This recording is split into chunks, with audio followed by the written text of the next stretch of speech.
his arraignment Monday, the man accused of abducting Wisconsin teenager Jayme after killing her parents in October was not asked to enter a plea to the 2 counts of first-degree homicide, 1 count of kidnapping and 1 count of armed burglary. Jake Thomas Patterson was arrested last Thursday after 13-year-old Jayme, who bravely escaped and sought help from the first stranger she stumbled upon, allegedly provided a description of her captor to police. Get push notifications with news, features and more. Following you'll get the latest updates on this topic in your browser notifications. The 21-year-old was additionally charged Monday with armed burglary. Patterson appeared for his arraignment via video conference. He was dressed orange prison garb and throughout the hearing had a blank expression on his face. If convicted, Patterson faces life behind bars.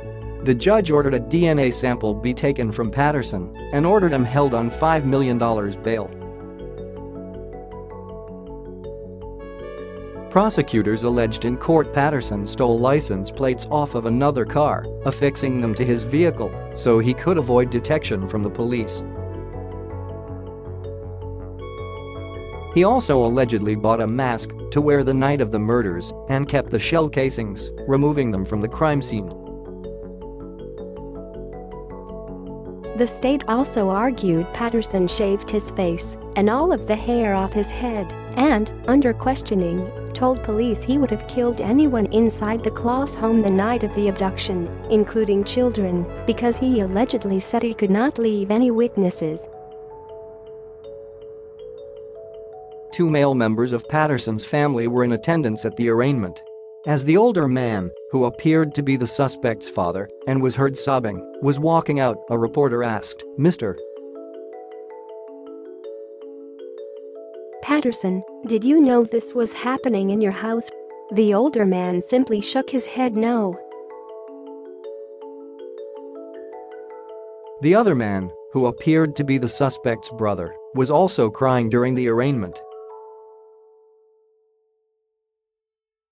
Authorities discovered Jayme was missing on October 15 after her parents, James, 56, and Denise Claus, 46, were found fatally shot inside a home on the outskirts of Barron, Wisconsin. Jayme was missing, and an Amber Alert was issued for her.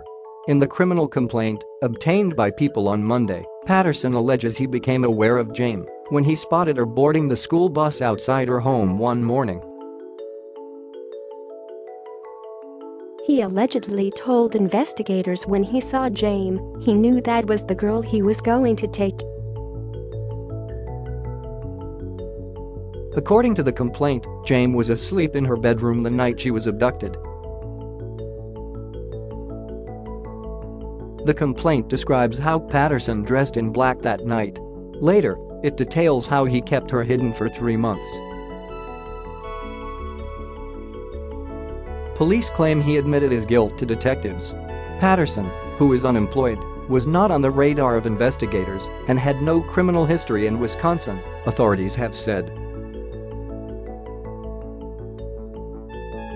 The alleged abduction of Jayme was the suspect's goal, according to investigators, who contend she was Patterson's only target.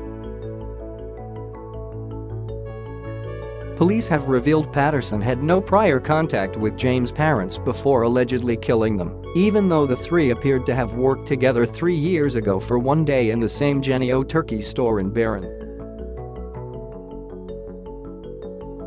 Noting the lack of a social media connection, police said they are still investigating how the suspect allegedly became aware of Jayme.